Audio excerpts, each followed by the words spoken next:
Hello friends, welcome to Sonu special. ಇವತ್ತು Sankranti special pongal ಮಾಡೋದನ್ನು ಹೇಗೆ ಅಂತ ತೋರಿಸ್ತಾ ಇದ್ದೀನಿ. ಸಿಹಿ ಪೊಂಗಲ್ ಮತ್ತು ಖಾರ ಪೊಂಗಲ್ ಎರಡೂ ಒಂದೇ ವಿಡಿಯೋದಲ್ಲಿ ನಿಮಗೆ ಈಸಿ ಆಗಲಿ ಅಂತೇಳಿ ತೋರಿಸ್ತಾ ಇದ್ದೀನಿ. ಅತಿ ಸುಲಭವಾಗಿ ಮಾಡೋ ಅಂಥ ಒಂದು ರೆಸಿಪಿ ಇದು. ಬನ್ನಿ ಹೇಗೆ ಮಾಡೋದು ಅಂತೇಳಿ ನೋಡ್ಕೊಳ್ಳೋಣ.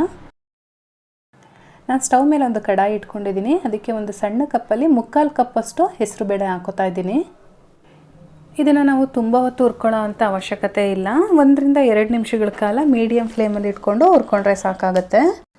ನಮಗೆ ಇದು ಸ್ವಲ್ಪ ಕಲರ್ ಚೇಂಜ್ ಆದರೆ ಸಾಕು. ನೋಡಿ, ಇವಾಗ ಇದು ರೆಡಿಯಾಗಿದೆ. ನಾನು ಇದನ್ನು ಒಂದು ಸಪ್ರೇಟ್ ಬೌಲ್ಗೆ ಹಾಕ್ಕೊಂಡು ವಾಶ್ ಮಾಡ್ಕೊಂಡು ಹಾಕೋತೀನಿ.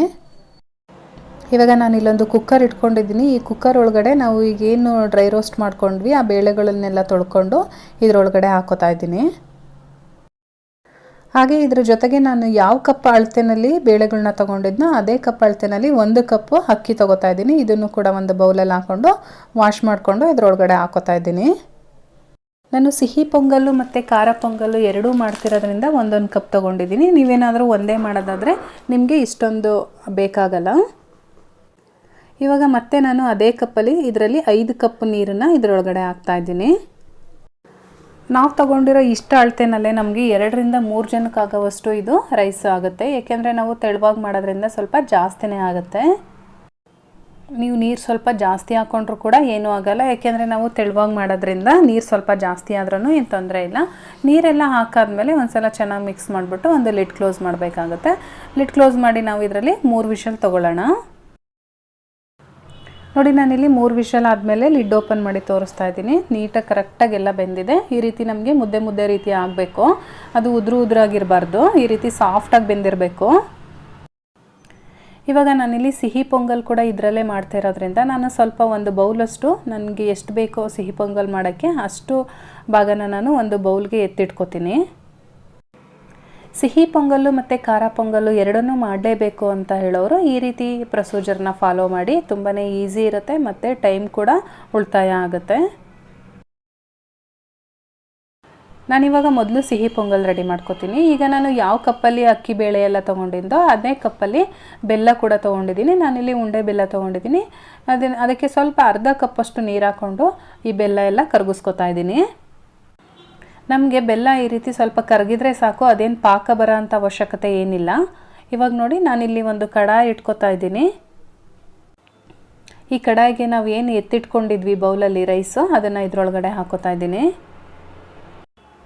ನಾವು ಇವಾಗ ಇದರೊಳಗಡೆ ನಾವು ಬೆಲ್ಲನ ಕರಗಿಸಿಟ್ಕೊಂಡಿದ್ದೀವಲ್ಲ ಅದನ್ನು ಇದರೊಳಗಡೆ ಹಾಕೋಬೇಕು.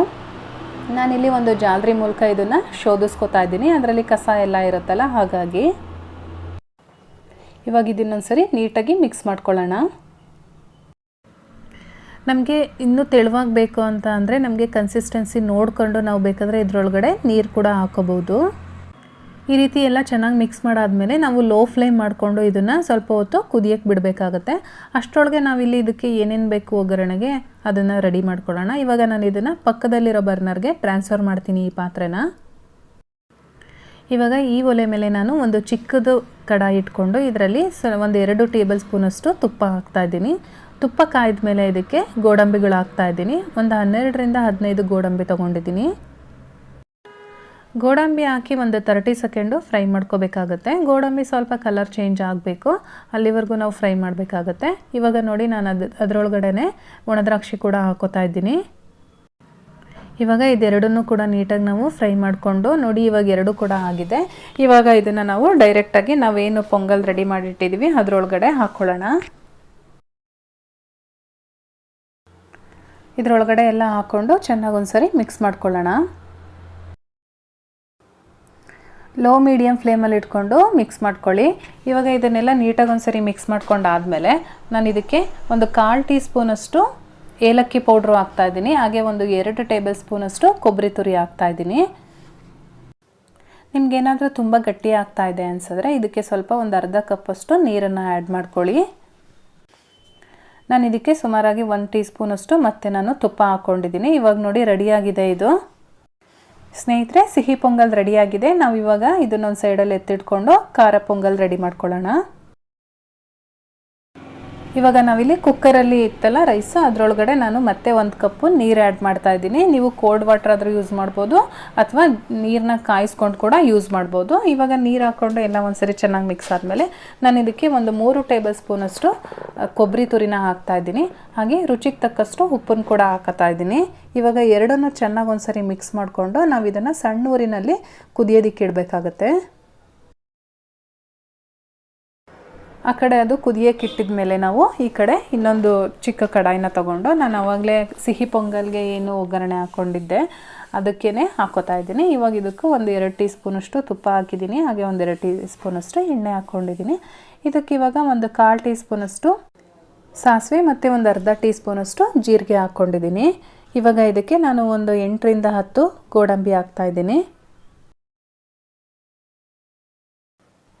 ಇದ್ರ ಜೊತೆಗೆ ನಾನು 4 ಹಸಿಮೆಣಸಿನ್ಕಾಯಿನ ಈ ರೀತಿ ಮಧ್ಯದಲ್ಲಿ ಸ್ಲಿಟ್ ಮಾಡಿ ಹಾಕ್ತಾಯಿದ್ದೀನಿ. ನಿಮಗೆ ಖಾರಕ್ಕೆ ಅನುಗುಣವಾಗಿ ನೋಡಿಬಿಟ್ಟು ಹಾಕ್ಕೊಳ್ಳಿ.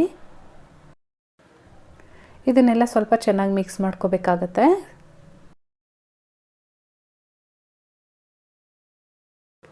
ಇದಕ್ಕೆ ನಾನಿವಾಗ ಸುಮಾರು 1 ಟೀ ಸ್ಪೂನಷ್ಟು ಶುಂಠಿನ ಈ ರೀತಿ ತುರಿದ್ಬಿಟ್ಟು ಹಾಕೋತಾ ಇದ್ದೀನಿ.